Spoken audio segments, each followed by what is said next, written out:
ہوگا.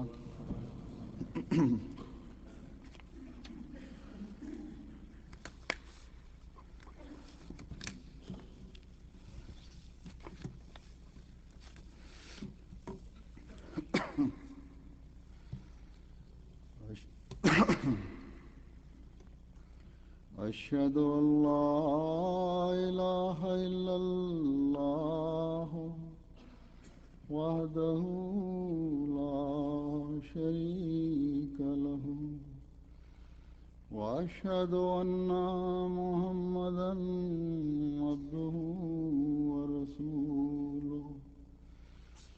أما بعد فأعوذ بالله من الشيطان الرجيم. بسم الله الرحمن الرحيم. الحمد لله رب العالمين. الرحمن الرحيم. مالك يوم الدين. إياك نعبد وإياك نستعين.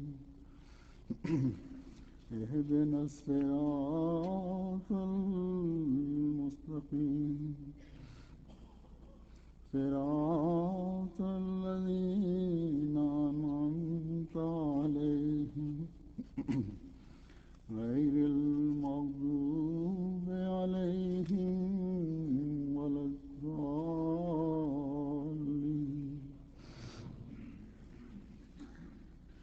يا أيها الذين آمنوا كتب عليكم الصيام كما كتب على الذين من قبلكم لعلكم تتقون. أيام معدودات. فمن كان منكم مريضا على سفر فعدة من أيام أخر. وعلى الذين يطيقونه فدية طعام مسكين. ومن تطوع خيرا فهو خير له وأن تصوموا خير لكم إن كنتم تعلمون. شهر رمضان الذي أنزل فيه القرآن هدى للناس وبينات من الهدى والفرقان. ومن شهد منكم الشهر فليصم. ومن كان مريضا على سفر فعدة من أيام أخر. يريد الله بكم اليسر ولا يريد بكم العسر ولتكملوا العدة ولتكبروا الله على ما هداكم وَلَعَلَّكُمْ تَشْكُرُونَ.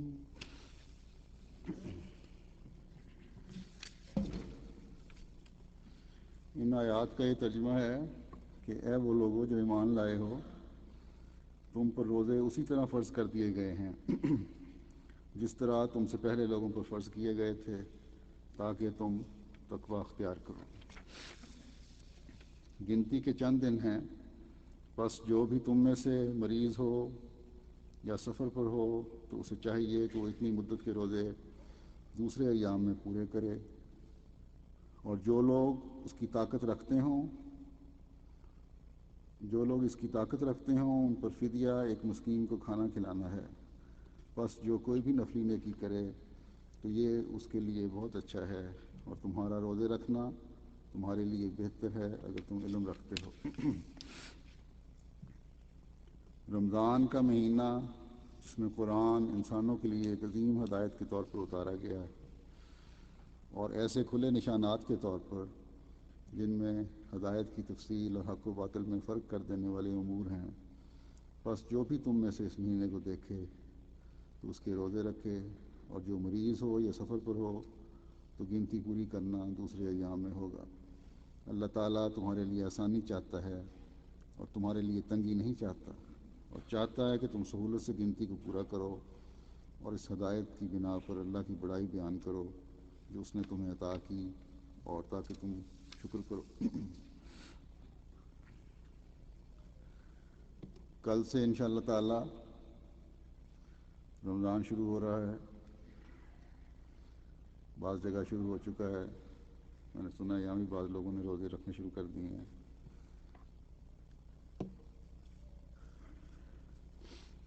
بہرحال یہ مہینہ جہاں مومنوں کے لیے اللہ تعالیٰ کے احکامات پر عمل کرنے والوں کے لیے بے شمار برکتیں لے کر آتا ہے،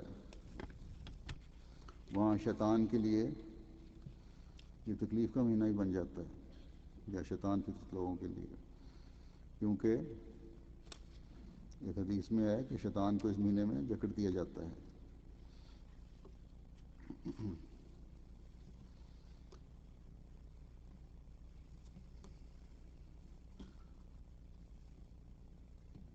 اور کیونکہ جب مومن اس مہینے میں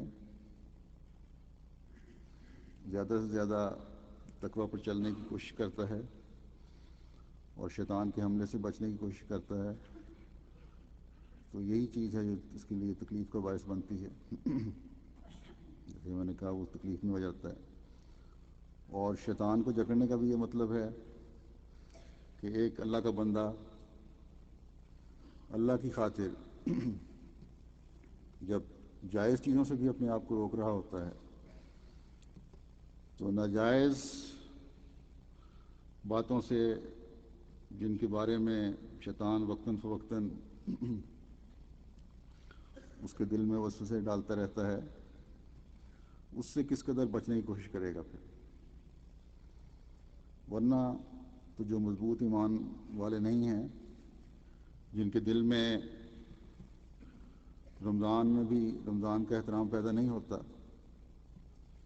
وہ تو رمضان میں بھی مکمل طور پر شیطان کے قبضے میں ہوتے ہیں۔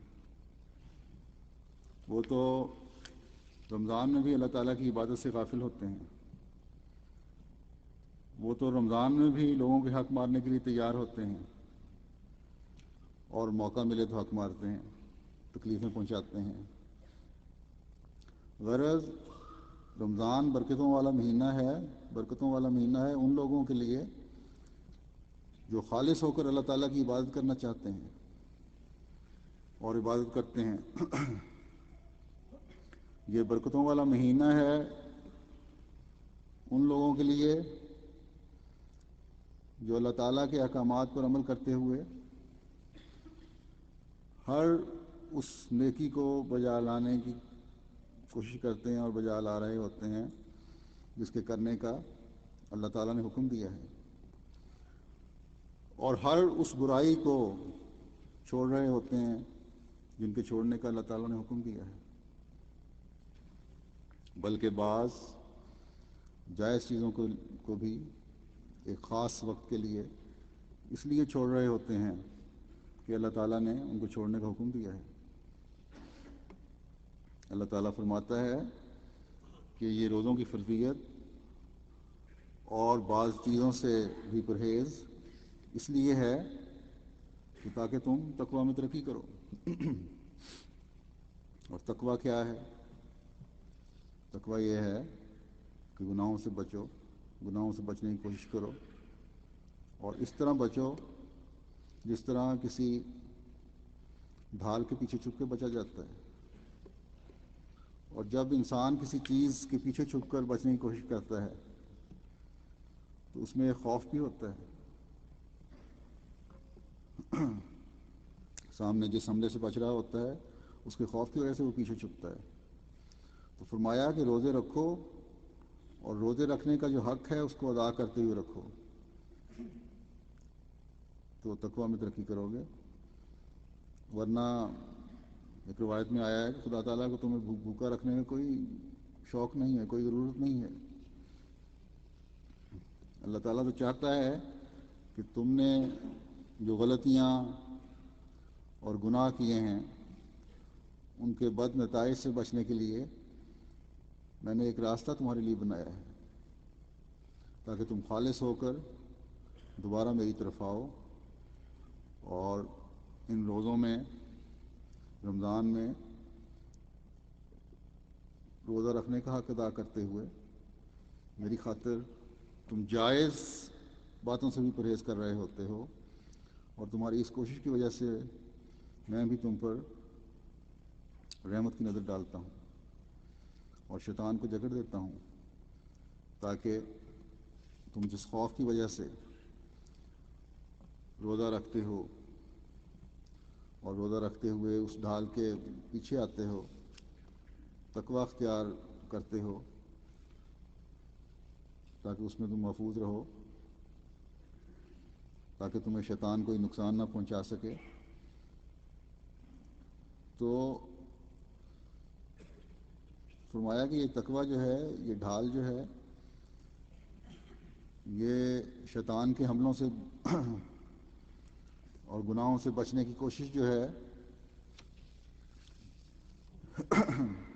یہ تمہارے روزے رکھنے کی وجہ سے تمہاری حفاظت کر رہی ہے۔ اس لیے ایک مجاہدہ کر کے تم جب اس حفاظت کے حصار میں آ گئے ہو تو اب اس میں رہنے کی کوشش بھی کرنی ہے۔ اب اس حصار کو، اس تقوی کو اللہ تعالیٰ کے احکامات پر عمل کرتے ہوئے مضبوط سے مضبوط تر کرنا ہے، اور جو پہلے ہی نیکیوں پر قائم ہوتے ہیں وہ روزوں کی وجہ سے تقوی کے اور بھی اعلیٰ معیار حاصل کرتے چلے جاتے ہیں اور کر رہے ہوتے ہیں، اور ترقی کرتے کرتے اللہ تعالیٰ کے انتہائی قرب پانے والے بنتے چلے جاتے ہیں۔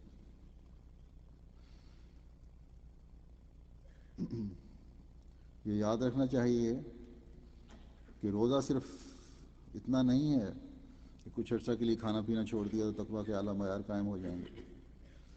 جیسا کہ میں نے کہا کہ روزے کے ساتھ بہت ساری برائیوں کو بھی چھوڑنا ہوگا، اور اللہ تعالیٰ کی عبادت بھی پہلے سے بڑھ کر کرنی ہوگی، تبھی تقویٰ بھی حاصل ہوگا اور اس میں ترقی بھی ہوگی۔ حضرت اقدس مسیح موعود علیہ السلام فرماتے ہیں کہ روزے کی حقیقت سے بھی لوگ ناواقف ہیں۔ اصل یہ ہے کہ جس ملک میں انسان جاتا نہیں اور جس عالم سے واقف نہیں، اس کے حالات کیا بیان کرے۔ روزہ اتنا ہی نہیں کہ اس میں انسان بھوکا پیاسا رہتا ہے، بلکہ اس کی ایک حقیقت اور اس کا اثر ہے جو تجربے سے معلوم ہوتا ہے۔ انسانی فطرت میں ہے کہ جس قدر کم کھاتا ہے اسی قدر تزکیہ نفس ہوتا ہے اور کشفی قوتیں بڑھتی ہیں۔ خدا تعالیٰ کا منشا اس سے یہ ہے کہ ایک غذا کو کم کرو اور دوسری کو بڑھاؤ۔ ہمیشہ روزے دار کو یہ مد نظر رکھنا چاہیے کہ اس سے اتنا ہی مطلب نہیں ہے کہ بھوکا رہے، بلکہ اسے چاہیے کہ خدا تعالیٰ کے ذکر میں مصروف رہے تاکہ تبتل اور انقطاع حاصل ہو، یعنی خدا تعالیٰ سے لو لگانے کی طرف توجہ پیدا ہو اور دنیا سے بے رغبتی پیدا ہو، دنیا کو چھوڑنے کی طرف توجہ ہو۔ پس روزے سے یہی مطلب ہے کہ انسان ایک روٹی کو چھوڑ کر جو صرف جسم کی پرورش کرتی ہے، دوسری روٹی کو حاصل کرے جو روح کی تسلی اور سیری کا باعث ہے۔ اور جو لوگ محض خدا کے لیے روزے رکھتے ہیں اور نیر رسم کے طور پر نہیں رکھتے، انہیں چاہیے کہ اللہ تعالیٰ کی حمد اور تسبیح اور تحلیل میں لگے رہیں، یعنی حمد بھی کریں اور تسبیح بھی کریں اور اللہ تعالیٰ کی بڑائی بھی بیان کریں، اور اسی کو سب کچھ سمجھنے والے ہوں جس سے دوسری غذا انہیں مل جاوے۔ تو فرمایا کہ روزوں کا تمہیں اس وقت فائدہ ہوگا جب جسمانی خوراک کم کر کے روحانی خوراک میں اضافہ کرو گے۔ دنیا کی بے انتہا مصروفیتوں کے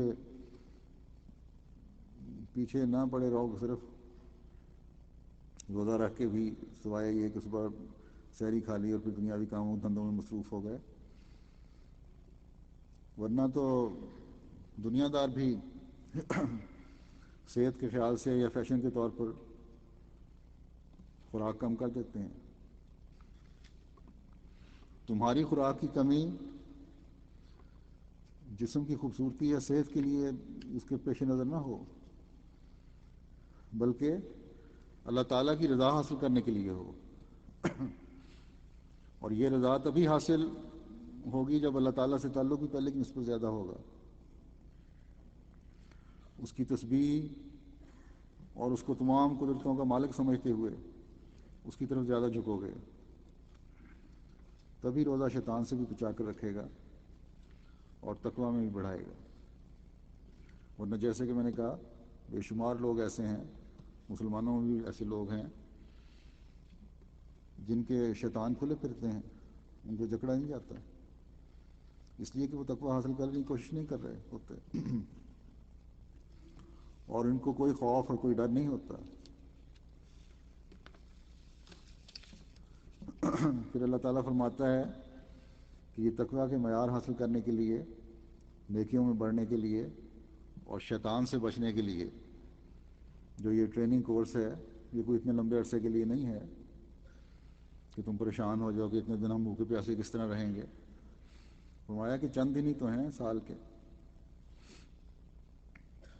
365 دنوں میں سے صرف 29 یا 30 دن ہی تو ہیں. اتنی تو قربانی تمہیں کرنی ہوگی اگر تم چاہتے ہو کہ شیطان سے محفوظ رہو. اور نہ صرف شیطان سے محفوظ رہو بلکہ اللہ فرماتا ہے کہ میری رضا بھی حاصل کرو. اگر تم چاہتے ہو اور خواہش ہے کہ میری رضا حاصل کرو، میرا قرب پانے والے بنو. فرمایا کہ جو لوگ مریض ہوں یا سفر پر ہوں، کیونکہ بیماری میں بھی انسان کے ساتھ لگی ہوئی ہے، مجبوری کے سفر بھی کرنے پڑ جاتے ہیں، تو پھر جو روزے چھوٹ جائیں ان کو بعد میں پورا کرو. تو یہ سہولت بھی اللہ تعالیٰ نے اس لیے دی کہ فرمایا کیونکہ تم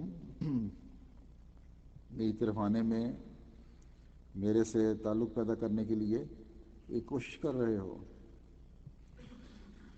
ایک مجاہدہ کر رہے ہو، اس لیے میں نے تمہاری بعض فطری اور ہنگامی مجبوریوں کی وجہ سے تمہیں یہ چھوٹ دے دی ہے کہ روزے سال کے دوران جو چھٹے ہوئے روزے ہوں وہ کسی اور وقت پورے کر لو.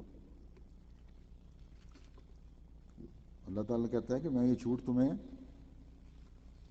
تمہاری اس کوشش کی قدر کرتے ہوئے دے رہا ہوں جو تم باقی دنوں میں اپنے آپ کو تکلیف میں ڈالتے ہوئے میرا قرب پانے کے لیے میری خاطر کر رہے ہو. فرمایا کہ کیونکہ یہ سب عمل تمہارا میری خاطر ہو رہا ہے، اس لیے کہ تم عارضی طور پر بیمار ہو یا بعض سفروں اور مجبوریوں کی وجہ سے کافی روزے چھوٹ رہے ہیں اور مالی لحاظ سے اچھے بھی ہو، تو فدیہ بھی دے دو، یہ زائد نیکی ہے. اور بعد میں سال کے دوران روزے بھی پورے کر لو. اور جو مستقل بیمار ہیں یا عورتیں ہیں مثلاً دودھ پلانے والی ہیں یا جن کی پیدائش ہونے والی ہے، وہ کیونکہ روزے نہیں رکھ سکتی، اس لیے ان ایسے مریضوں کے لیے اپنی حیثیت کے مطابق فدیہ دینا ہے. حضرت مسیح موعود علیہ السلام فرماتے ہیں کہ سوال ہوا تھا اس پہ فرمایا کہ فدیہ تو شیخ فانی یا اس جیسوں کے واسطے فانی صاحب نے کے بارے میں تھا جو مستقل بیمار رہتے تھے، اس جیسوں کے بارے میں ہو سکتا ہے جو روزہ کی طاقت کبھی بھی نہیں رکھتے. ورنہ عوام کے واسطے جو صحت پا کر روزہ رکھنے کے قابل ہو جاتے ہیں، صرف فدیہ کا خیال اباحت کا دروازہ کھول دیتا ہے. یعنی ایک ایسا رستہ کھل جائے گا اجازت کا جو پھر اپنی مرضی سے ہر کوئی اپنی تشریح کرنا شروع کر دے گا. مسیح علیہ السلام نے جو صرف کا لفظ استعمال کیا ہے اس کا مطلب یہ ہے کہ جو بعد میں روزے کی طاقت رکھتے ہوں اگر وہ فدیہ دے دیں تو یہ زائد نیکی ہے کہ بعد میں روزے بھی پورے کر لیے اور فدیہ بھی دے دیا. اور جو رکھ ہی نہیں سکتے، جو رکھنے کی طاقت نہیں رکھتے، ان کے لیے فدیہ ہے، کیونکہ اس میں مختلف مفسرین نے تشریحیں مختلف کی ہوئی ہیں اس بارے میں کہ فدیہ کس طرح ہے۔ تو حضرت مسلم علیہ السلام نے فرمایا ہے کہ جو طاقت رکھتے ہیں وہ بہرحال فدیہ دے دیں، جو عارضی مریض ہیں وہ بھی۔ پھر آپ فرماتے ہیں وَعَلَى الَّذِينَ يُطِيقُونَهُ فِدْيَةٌ طَعَامُ مِسْكِين، فرمایا کہ ایک دفعہ میرے دل میں آیا کہ یہ فدیہ کس لیے ہے مقرر کیا گیا ہے، تو معلوم ہوا کہ توفیق کے واسطے ہے، تاکہ روزے کی توفیق اس سے حاصل ہو۔ خدا تعالیٰ ہی کی ذات ہے جو توفیق عطا کرتی ہے، اور ہر شے خدا تعالیٰ ہی سے طلب کرنی چاہیے۔ خدا تعالیٰ تو قادر مطلق ہے، اگر وہ چاہے تو ایک مدقوق کو بھی روزے کی طاقت عطا کر سکتا ہے، تو فدیہ سے یہی مقصود ہے کہ وہ طاقت حاصل ہو جائے، اور یہ خدا تعالیٰ کے فضل سے ہوتا ہے۔ بس میرے نزدیک خوب ہے کہ انسان دعا کرے کہ الہی یہ تیرا ایک مبارک مہینہ ہے اور میں اس سے محروم رہا جاتا ہوں، اور کیا معلوم کہ آئندہ سال زندہ رہوں یا نہ، یا ان فوت شدہ روزوں کو ادا کر سکوں یا نہ، اور اس سے توفیق طلب کرے۔ تو مجھے یقین ہے کہ ایسے دل کو خدا طاقت بخش دے گا۔ تو فرمایا کہ جن کو عارضی روکیں پیدا ہو رہی ہیں روزہ نہ رکھنے کی، اگر وہ فدیہ دیں تو اللہ تعالیٰ اس کی برکت سے ہی توفیق بھی دے سکتا ہے، فدیہ بھی دیں اور ساتھ دعا بھی کریں۔ پھر آپ نے فرماتے ہیں کہ اصل بات یہ ہے کہ قرآن شریف کی رخصتوں پر عمل کرنا بھی تقویٰ ہے۔ خدا تعالیٰ نے مسافر اور بیمار کو دوسرے وقت روزے کی رکھنے کی اجازت اور رخصت دی ہے، اس لیے اس حکم پر بھی تو عمل رکھنا چاہیے۔ میں نے پڑھا ہے کہ اکثر اکابر اس طرف گئے ہیں کہ اگر کوئی حالت سفر یا بیماری میں روزہ رکھتا ہے تو یہ معصیت ہے، یعنی گناہ ہے، کیونکہ غرض تو اللہ تعالیٰ کی رضا ہے نہ اپنی مرضی، اور اللہ تعالیٰ کی رضا فرما برداری میں ہی ہے۔ جو حکم وہ دے اس کی اطاعت کی جاوے، اور اپنی طرف سے اس پر حاشیہ نہ چڑھایا جائے، یعنی اس کی تشریح نہ کی جائیں۔ اس نے تو یہی حکم دیا ہے کہ من کان منکم مریضا او علی سفر فعدۃ من ایام اخر، اس میں کوئی قید اور نہیں لگائی کہ ایسا سفر ہو یا ایسی بیماری ہو۔ فرمایا کہ میں سفر کی حالت میں روزہ نہیں رکھتا، اور ایسا ہی بیماری کی حالت میں، چنانچہ آج بھی میری طبیعت اچھی نہیں اور میں نے روزہ نہیں رکھا، مسلم فرما رہے ہیں۔ پھر آپ فرماتے ہیں جو شخص مریض ہو اور مسافر ہونے کی حالت میں ماہ رمضان میں روزہ رکھتا ہے وہ خدا تعالیٰ کے صریح حکم کی نافرمانی کرتا ہے۔ خدا تعالیٰ نے صاف فرما دیا ہے کہ مریض اور مسافر روزہ نہ رکھے، مرض سے صحت پانے اور سفر کے ختم ہونے کے بعد روزے رکھے۔ خدا تعالیٰ کی اس حکم پر عمل کرنا چاہیے، کیونکہ نجات فضل سے ہے، نہ کہ اپنے اعمال کا زور دکھا کر کوئی نجات حاصل کر سکتا ہے۔ خدا تعالیٰ نے یہ نہیں فرمایا کہ مرض تھوڑی ہو یا بہت، اور سفر چھوٹا ہو یا لمبا ہو، بلکہ حکم عام ہے اور اس پر عمل کرنا چاہیے۔ مریض اور مسافر اگر روزہ رکھیں گے تو ان پر حکم عدولی کا فتویٰ لازم آئے گا۔ تو بعض لوگ ایسے بھی ہیں جو ضرورت سے زیادہ اپنے اوپر سختی وارد کرتے ہیں یا وارد کرنے کی کوشش کرتے ہیں، اور کہتے ہیں کہ آج کل کا سفر کوئی سفر نہیں ہے، اس لیے روزہ رکھنا جائز ہے۔ تو آپ نے یہی وضاحت فرمائی ہے کہ نیکی یہ نہیں ہے کہ زبردستی اپنے آپ کو تکلیف میں ڈالا جائے، بلکہ نیکی یہ ہے کہ اللہ تعالیٰ کے احکامات کی پابندی کی جائے اور اس کی اپنی طرف سے کوئی تعویلیں اور تشریحیں نہ بنائی جائیں، جو واضح حکم ہیں ان پر عمل کرنا چاہیے۔ اور یہ بڑا واضح حکم ہے کہ مریض اور مسافر جو ہے وہ روزہ نہ رکھے۔ تو برکت اسی میں ہے کہ تعمیل کی جائے، نہ کہ زبردستی اللہ تعالیٰ کو راضی کرنے کی کوشش کی جائے۔ ایک روایت میں آتا ہے، حضرت ابن عمر رضی اللہ عنہما روایت کرتے ہیں کہ رسول اللہ صلی اللہ علیہ وسلم سے ایک شخص نے رمضان کے مہینے میں سفر کی حالت میں روزہ اور نماز کے بارے میں دریافت کیا۔ اس پر رسول اللہ صلی اللہ علیہ وسلم نے فرمایا، رمضان میں سفر کی حالت میں روزہ نہ رکھو۔ اس پر اس شخص نے کہا، یا رسول اللہ میں روزہ رکھنے کی طاقت رکھتا ہوں۔ نبی صلی اللہ علیہ وسلم نے اسے کہا، انت اقوا ام اللہ، یعنی کہ تو زیادہ طاقتور ہے یا اللہ؟ یقیناً اللہ تعالیٰ نے میری امت کے مریضوں اور مسافروں کے لیے رمضان میں سفر کی حالت میں روزہ نہ رکھنے کو بطور صدقہ ایک رعایت قرار دیا ہے۔ کیا تم میں سے کوئی پسند کرتا ہے کہ تم میں سے کسی کو کوئی چیز صدقہ دے، پھر وہ اس چیز کو صدقہ دینے والے کو واپس لوٹا دے؟ تو یہ تو اللہ تعالیٰ کی طرف سے صدقہ مل رہا ہے۔ پھر اللہ تعالیٰ نے ہمیں یہ ہدایت دی کہ قرآن جو کہ ایک کامل اور مکمل شرعی کتاب ہے، اس مہینے میں اتاری گئی ہے۔ اسی حدیث میں آتا ہے کہ جبرائیل علیہ السلام یہ ہر سال جتنا قرآن نازل ہوا ہوتا تھا اس کا رمضان میں اس کو دہرائی کرواتے تھے، اور وفات سے پہلے جو رمضان تھا حضرت صلی اللہ علیہ وسلم کی، اس میں 2 دفعہ دہرائی کروائی گئی۔ تو بتایا کہ اس میں ایک عظیم ہدایت ہے، اس لیے تم بھی اس مہینے میں اس کو غور سے پڑھا کرو۔ ویسے تو پڑھنا ہی ہے، لیکن اس مہینے میں خاص طور پہ توجہ دو، اس کی تلاوت کرو، اس کا ترجمہ پڑھو، اور جہاں جہاں درس کا انتظام ہے وہاں لوگ درس بھی سنیں، کیونکہ بعض باتوں کو پتہ نہیں لگ رہا ہوتا ہر ایک کو، تو تمہیں اس کا گہرا فہم اور ادراک اور سمجھ بوجھ حاصل ہوگی، اور تمام امور اور تمام احکامات کی وضاحت ہوگی جن کو تم اپنی زندگیوں کا حصہ بنا سکتے ہو۔ تو دوبارہ تاکید کی ہے اس دوسری آیت میں بھی کہ روزے رکھو، اور مسافر اور مریض ان دنوں میں روزے نہ رکھیں اور بعد میں پورے کریں۔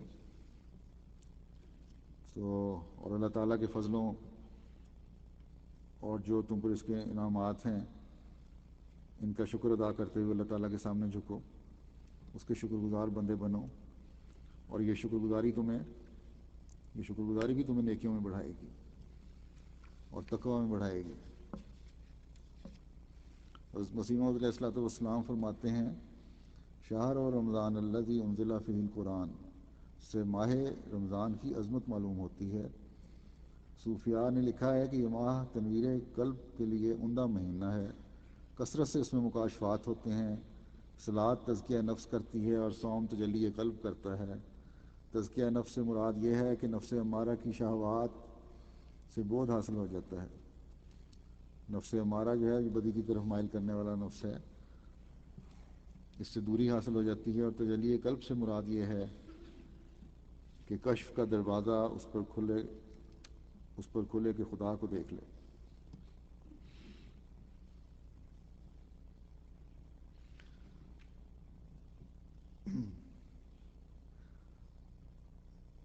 بس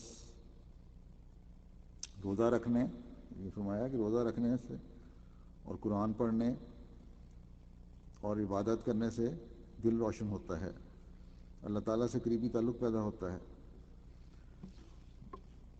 نمازیں جو ہیں وہ نفس کو پاک کرتی ہیں، ان دنوں میں نمازوں پہ بھی خاص طور پر زور دو تاکہ مزید نفس پاک ہوں۔ دلوں کو صاف کرتی ہیں، اور روزے سے دل کو روشنی ملتی ہے، اور دلوں کی روشنی یہ ہے، آپ نے فرمایا کہ اللہ تعالیٰ سے ایسا قریبی تعلق پیدا ہو جاتا ہے گویا کہ خدا کو دیکھ رہا ہے۔ ایک روایت میں آتا ہے، حضرت ابو ہریرہ رضی اللہ تعالیٰ عنہ بیان کرتے ہیں کہ رسول اللہ صلی اللہ علیہ وسلم نے فرمایا کہ اللہ تعالیٰ فرماتا ہے، ابن آدم کا ہر عمل اس کی ذات کے لیے ہوتا ہے سوائے روزوں کے، بس روزہ میری خاطر رکھا جاتا ہے اور میں ہی اس کی جزا دوں گا، اور روزے ڈھال ہیں، اور جو تم میں سے کسی کا روزہ ہو تو وہ شہوانی باتیں اور گالی گلوچ نہ کرے، اور اگر اس کو کوئی گالی دے یا اسے جھگڑا کرے تو اسے جواب میں صرف یہ کہنا چاہیے کہ میں تو روزے دار ہوں، اس ذات کی قسم جس سے قبضہ قدرت میں محمد کی جان ہے، روزے داروں کی منہ کی بو اللہ تعالیٰ کے نزدیک کستوری سے زیادہ طیب ہے۔ روزے دار کے لیے 2 خوشیاں ہیں جو اسے خوش کرتی ہیں، ایک جب وہ روزہ افطار کرتا ہے تو خوش ہوتا ہے، اور دوسرے جب وہ اپنے رب سے ملے گا تو اپنے روزہ کی وجہ سے خوش ہوگا۔ تو اس میں جو باتیں بیان کی گئی ہیں یہ ہیں کہ روزہ اللہ تعالیٰ فرماتا ہے کہ میری خاطر رکھا جاتا ہے. تو جو کام اللہ تعالیٰ کی خاطر کیا جائے اس میں دنیا کی ملانی ہو نہیں سکتی، اور جو کام اللہ تعالیٰ کی خاطر کیا جائے اس کا اظہار لوگوں کے سامنے یا ان سے تعریف کروانے کے لیے نہیں ہوتا، بلکہ کوشش ہوتی ہے کہ یہ کہ نیکی چھپی رہے. اور جب وہ لوگوں سے چھپ کر نیکی کر رہا ہوتا ہے تو اللہ تعالیٰ فرماتا ہے کہ میں اس کی جزا ہو جاتا ہوں. پھر فرمایا کہ روزہ ڈھال ہے، حفاظت کا ایک ایسا مضبوط ذریعہ ہے جس کے پیچھے تم چھپ کر تم اپنے آپ کو شیطان کے حملوں سے محفوظ کر سکتے ہو. اور وہ اسی صورت میں ممکن ہے کہ روزے کے ساتھ ساتھ اللہ تعالیٰ کی عبادت بھی کرو اور برائیوں سے اور بھی بچو اور لڑائی جھگڑوں سے بھی بچو.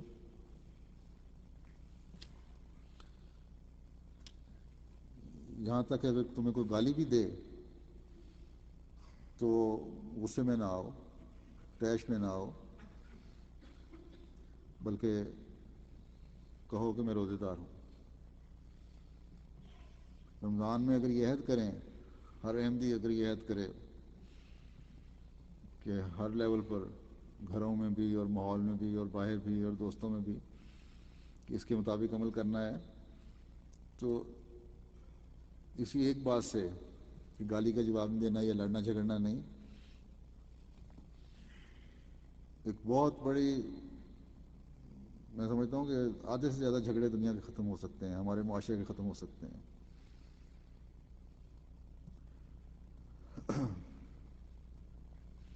تو ایسے لوگوں کو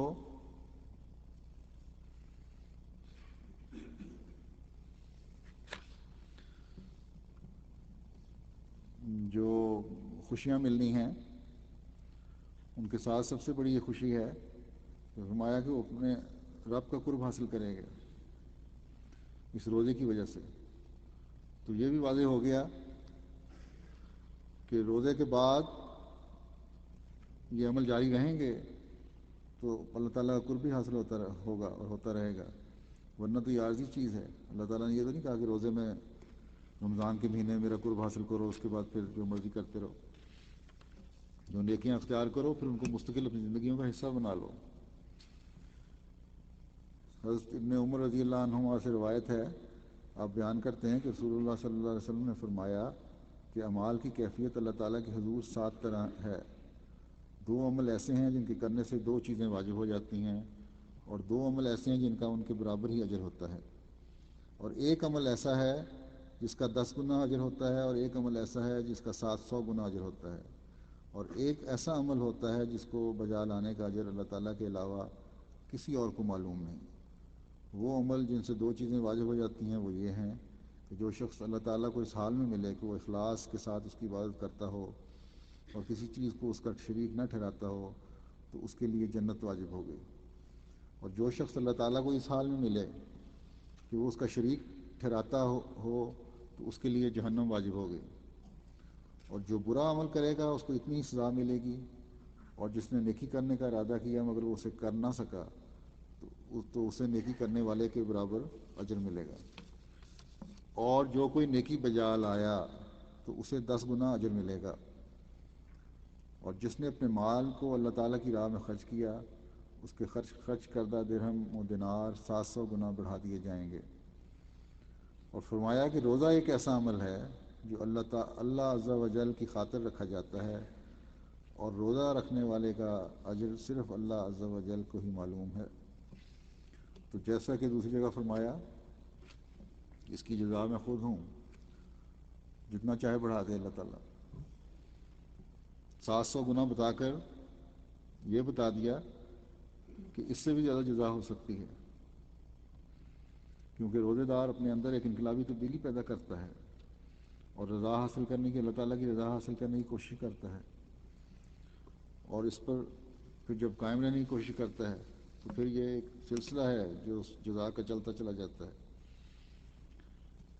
پھر حضرت سلمان رضی اللہ تعالیٰ عنہ روایت کرتے ہیں کہ رسول اللہ صلی اللہ علیہ وسلم نے ہمیں شعبان کے آخری روز مخاطب کرتے ہوئے فرمایا، اے لوگو، تم پر ایک عظیم اور بابرکت مہینہ سایہ فگن ہوا چاہتا ہے، اس میں ایک ایسی رات ہے جو 1000 مہینوں سے بہتر ہے۔ اللہ تعالیٰ نے اس کے روزے رکھنے فرض کیے ہیں اور اس کی راتوں کو قیام کرنا نفل ٹھہرایا ہے۔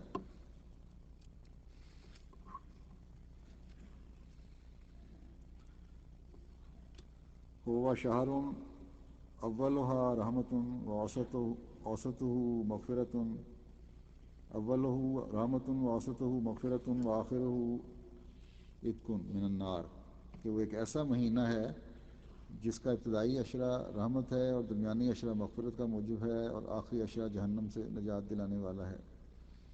اور جس نے اس میں کسی روزہ دار کو سیر کیا، اسے اللہ تعالیٰ میرے حوض سے ایسا مشروب پلائے گا کہ اسے جنت میں داخل ہونے سے پہلے کبھی پیاس نہ لگے گی۔ تو یہاں اس بات کی مزید وضاحت بھی ہو گئی کہ اس مہینے کے روزے ایک تو فرض ہیں، اس لیے بہانے بازی کوئی نہیں، اور دوسرے صرف بھوکے نہیں رہنا بلکہ عبادتوں میں بڑھنا ہے، راتوں کو بھی عبادت کے لیے کھڑے ہونا ہے، تبھی ان اجروں کے وارث بنیں گے، ان کو حاصل کرنے والے ہوں گے اور اس جنت میں داخل ہونے والے ہوں گے جس کا اللہ تعالیٰ نے وعدہ فرمایا ہے۔ پھر حضرت سلمان رضی اللہ عنہ سے روایت ہے کہ رسول اللہ صلی اللہ علیہ وسلم نے ہم سے شعبان کے آخری روز خطاب فرمایا اور فرمایا، یہ اسی روایت میں تھوڑی سی اور ایک مزید شامل کیا ہوا ہے باتیں، اور ان میں زائد باتیں یہ ہیں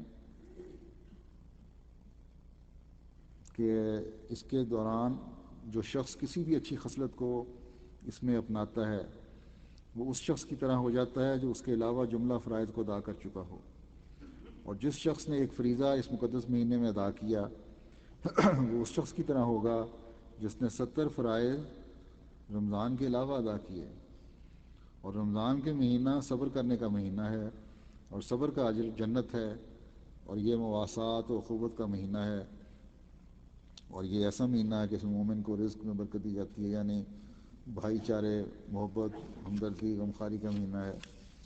تو صبر ہر لحاظ سے ہونا ضروری ہے۔ اس میں فرمایا کہ صبر جو کرے گا،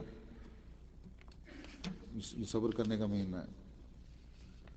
تو صبر کس طرح ہوا؟ روزہ رکھ کے ہم خوراک کے لحاظ سے بھی صبر کرتے ہیں، نفسانی خواہشات کے لحاظ سے بھی صبر کرتے ہیں، لوگوں پر کے رویوں پر خاموش رہنے کے لحاظ سے بھی صبر کرتے ہیں، اپنے حق کے مارے جانے پر خاموش رہنے پر بھی صبر کرتے ہیں،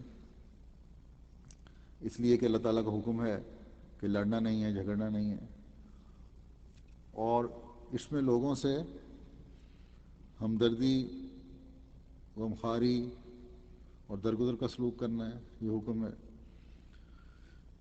تو تبھی اس سے فائدہ اٹھایا جائے گا، تبھی اس سے برکتیں حاصل ہوں گی۔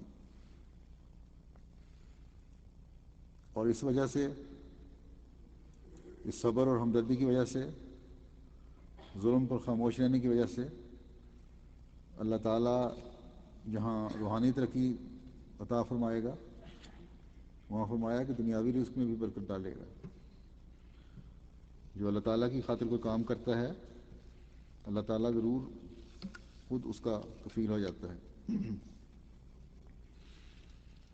حضرت ابو مسعود غفاری رضی اللہ عنہ بیان کرتے ہیں کہ میں نے رمضان کے شروع ہونے کے بعد ایک روز حضرت صلی اللہ علیہ وسلم کو یہ فرماتے ہوئے سنا کہ اگر لوگوں کو رمضان کی فضیلت کا علم ہوتا تو میری امت اس بات کی خواہش کرتی کہ سارا سال ہی رمضان ہو۔ اس پر بنو خزاع کے ایک آدمی نے کہا، اے اللہ کے نبی، ہمیں رمضان کے فضائل سے آگاہ کریں۔ چنانچہ آپ نے فرمایا، یقیناً جنت کو رمضان کے لیے سال کے آغاز سے آخر تک مزین کیا جاتا ہے، پس جب رمضان کا پہلا دن ہوتا ہے تو عرش الہی کے نیچے ہوائیں چلتی ہیں۔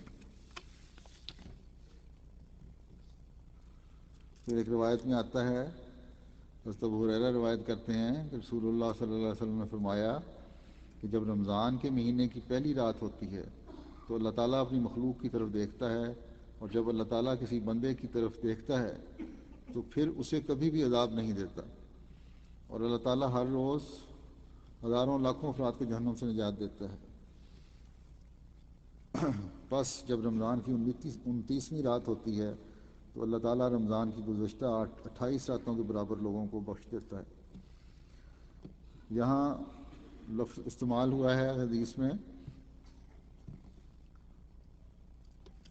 وَإِذَا نظر اللہ الی عبد لم یعذبہ ابدا، تو ابد کا لفظ استعمال ہوا ہے، یعنی جو کامل فرما بردار ہو، اس کی طرف جھکنے والا ہو، اس کی عبادت کرنے والا ہو۔ تو جب فرمایا کہ جب ایسے بندے میرے ہوں گے، جب ایک دفعہ میں ان کو اپنے پیار کی چادر میں لپیٹ لوں گا تو پھر انہیں کوئی دشمن نقصان نہیں پہنچا سکتا، اور اللہ تعالیٰ بھی انہیں جنتوں کا وارث ٹھہرائے گا۔ اللہ تعالیٰ سب کو حقیقی عبد بننے کی توفیق عطا فرمائے۔ طبرانی الاوسط میں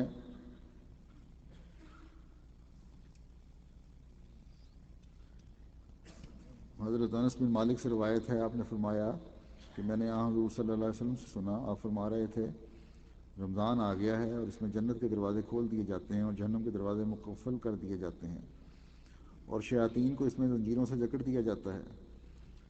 ہلاکت ہو اس شخص کے لیے جس نے رمضان کو پایا اور اسے بخشا نہ گیا، اور وہ رمضان میں نہیں بخشا گیا تو پھر کب بخشا جائے گا؟ تو اس سے پہلی حدیث کی مزید وضاحت ہو گئی کہ باوجود اس کے کہ اللہ تعالیٰ نے تمام تر ایسے سامان پیدا کر دیے ہیں جن سے ایک انسان اللہ تعالیٰ کا حقیقی عبد بھی بن سکے، پھر بھی اگر وہ عبد نہیں بنتا، رمضان سے فیض نہیں اٹھاتا، اس کی عبادت کرنے والا، اس کے احکامات پر عمل کرنے والا، نیکیوں کو پھیلانے والا نہیں بنتا، تو پھر فرمایا کہ اس پر صرف افسوس کیا جا سکتا ہے۔ اللہ کے رسول نے فرمایا بلکہ اس پر تو ہلاکت ہے کہ ان تمام سامانوں اور اللہ تعالیٰ کی رحمت کے باوجود بھی اپنے آپ کو نہ بخشوا سکا۔ بس اس بخشش کے حصول کے لیے حقوق اللہ اور حقوق العباد کے معیار قائم کرنے ہوں گے، ان کو ادا کرنا ہوگا۔ اللہ تعالیٰ اس کی توفیق دے۔ حضرت ابو ہریرہ بیان کرتے ہیں کہ رسول اللہ صلی اللہ علیہ وسلم نے فرمایا کہ جس شخص نے رمضان کے روزے ایمان کی حالت میں اور اپنی محاسبہ نفس کرتے ہوئے رکھے، اس کے گزشتہ گناہ معاف کر دیے جائیں گے، اور اگر تمہیں معلوم ہوتا کہ رمضان کی کیا کیا فضیلتیں ہیں تو تم ضرور اس بات کے خواہش مند ہوتے کہ سارا سال ہی رمضان ہو۔ تو پھر یہ جو پہلی حدیث میں فرمایا تھا کہ ہزاروں لاکھوں کو بخش دے گا،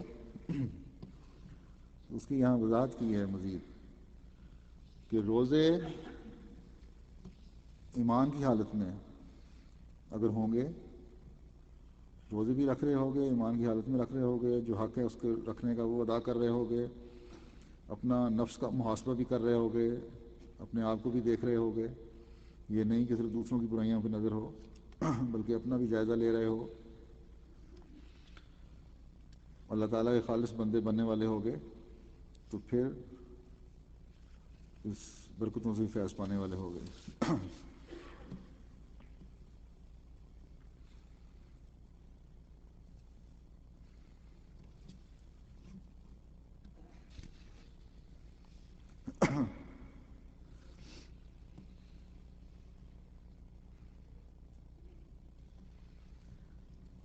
نظر بن شیبان کہتے ہیں کہ میں نے ابو سلمہ بن عبد الرحمن سے کہا کہ آپ مجھے کوئی ایسی بات بتائیے جو آپ نے اپنے والد سے سنی ہو اور انہوں نے ماہ رمضان کے بارے میں حضرت صلی اللہ علیہ وسلم سے براہ راست سنی ہو۔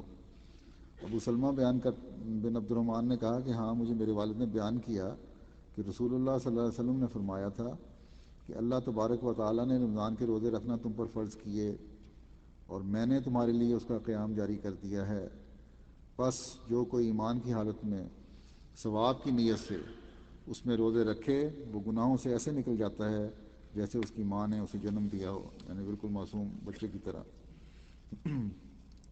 حضرت ابو ہریرہ رضی اللہ تعالیٰ عنہ سے روایت ہے کہ نبی کریم صلی اللہ علیہ وسلم نے فرمایا کہ روزہ ایک ڈھال اور آگ سے بچانے والا ایک مضبوط قلعہ ہے. لیکن یہ قلعہ تو ہے، اس ڈھال کے پیچھے اور اس قلعہ کے اندر کب تک حفاظت ہوتی رہے گی؟ اس قلعہ میں کب تک محفوظ رہو گے؟ اس کی وضاحت ایک اور روایت میں کر دی کہ جب تک اس کو جھوٹ یا غیبت کے ذریعے سے پھاڑ نہیں دیتے. تو رمضان میں روزوں کی جو برکتیں ہیں اسی وقت حاصل ہوں گی جب یہ چھوٹی چھوٹی برائیاں بھی جو بظاہر چھوٹی لگ رہی ہوتی ہیں، بعض آدمی معمولی سمجھ رہا ہوتا ہے، ہر قسم کی برائیاں بھی ختم نہیں کرتے. ان میں ایک برائی، بہت بڑی برائی جو ہے جس کو آدمی محسوس نہیں کرتا، وہ جھوٹ ہے. اگر جھوٹ بول رہے ہو تو اس ڈھال کو پھاڑ دیتے ہو. لوگوں کی غیبت کر رہے ہو، چغلیاں کر رہے ہو، پیچھے بیٹھ کے ان کی باتیں کر رہے ہو، تو یہ بھی تمہارے روزے کی ڈھال کو پھاڑنے والی ہیں.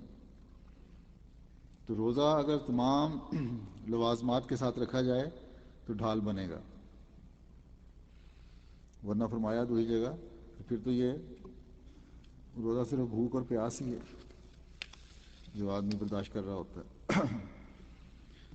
اللہ تعالی ہمیں روزے کے تمام شرائط کے ساتھ رکھنے کی توفیق عطا فرمائے اور خالصتاً اللہ تعالیٰ کی خاطر روزے رکھنے والے ہوں، نہ کہ دنیا دکھاوے کے لیے.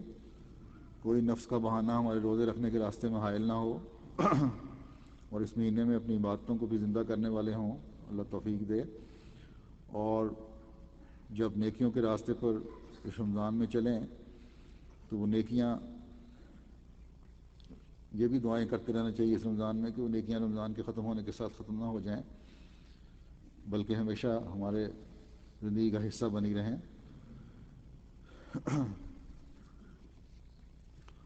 اور ہم میں سے ہر ایک اللہ تعالیٰ کے پیاروں میں شامل ہو، اس کا پیار حاصل کرنے والا ہو اور ہمیشہ اس کی پیار کی نظر ہم پر پڑتی رہے. اور یہ رمضان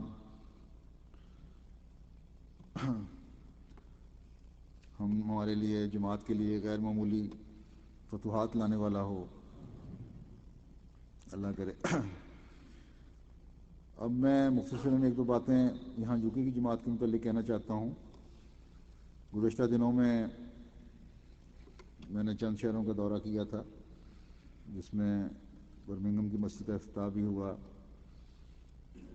بریڈ فورڈ کی مسجد کا سنگ بنیاد رکھا گیا. بڑی اچھی جگہ یہ پلاٹ ہے، انہوں نے لیا ایک پہاڑی کی چوٹی پہ، نیچے سارا شہر نظر آتا ہے. بہرحال پلاٹ اتنا بڑا نہیں ہے، لیکن امید ہے کہ تعمیر کے بعد اس میں کافی گنجائش نمازیوں کی ہو جائے گی. کورڈ ایریا زیادہ کر لیں گے یہ. پھر ہارٹلے پول کی مسجد ہے، اس کا سنگ بنیاد رکھا، یہ بھی اچھی خوبصورت جگہ ہے. لیکن یہاں جماعت چھوٹی ہے اور اب کچھ تعداد میں اضافہ ہوا ہے. بڑے عرصے سے تو چند لوگ مقامی زیادہ تھے یہاں کے، جن میں اسائلم لینے والے بھی اب وہاں گئے ہیں. لیکن ان لوگوں کی آمدنی ابھی کوئی خاص نہیں ہے اور مسجد انہوں نے بنانی ہے انشاءاللہ تعالی.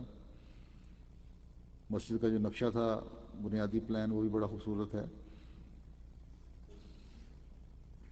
ڈاکٹر حمید خان صاحب مرحوم نے اس بارے میں کافی کوشش کی تھی کہ وہاں مسجد بنے.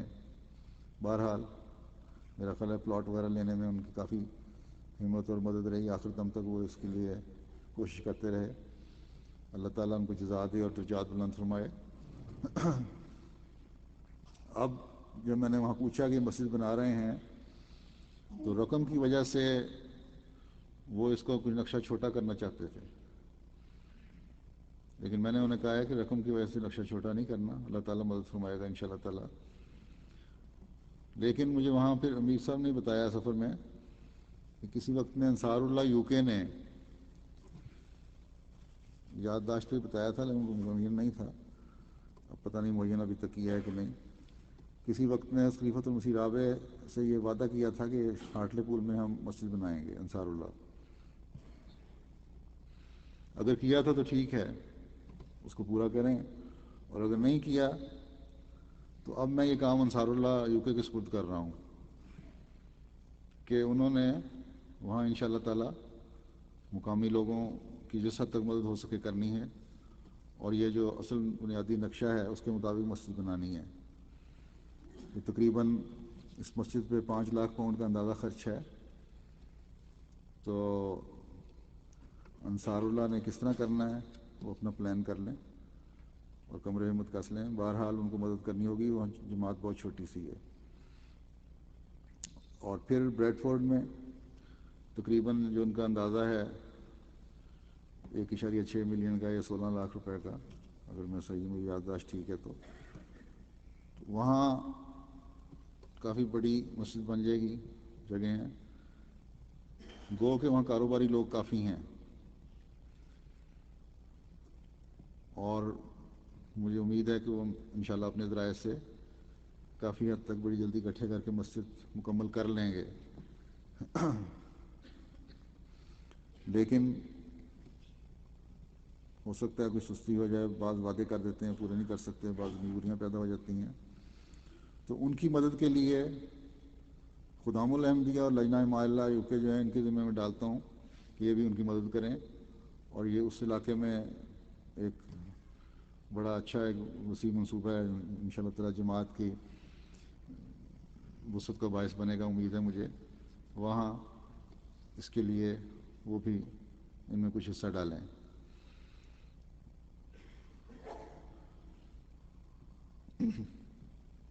اور لجنہ ہمیشہ قربانیاں کرتی رہی ہے. یہاں بیت الفضل ہے، اس کے لیے بھی لجنہ نے رقم اکٹھی کی تھی جو پہلے برنن مسجد کے لیے تھی اور بعد میں بیت الفضل میں استعمال ہوئی. تو یو کے کی لجنہ کو اس بارے میں کوشش کرنی چاہیے، کیونکہ میری خواہش ہے کہ یہ دونوں مساجد 1 سال کے اندر اندر مکمل ہو جائیں انشاءاللہ. اللہ تعالیٰ توفیق دے. تو اس رمضان میں دعاؤں اور قربانی کے جذبے کے ساتھ اس طرح بھی توجہ دیں اور کوشش کریں. اللہ تعالیٰ سب کو توفیق دے.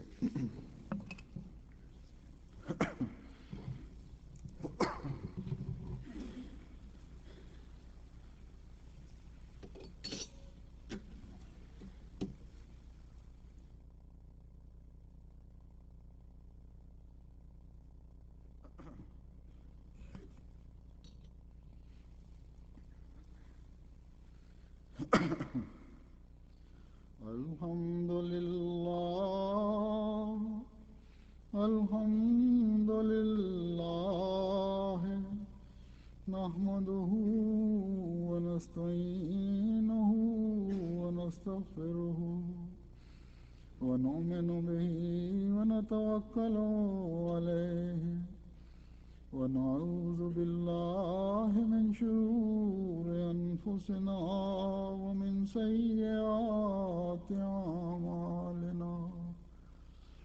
من يهده الله فلا مضل له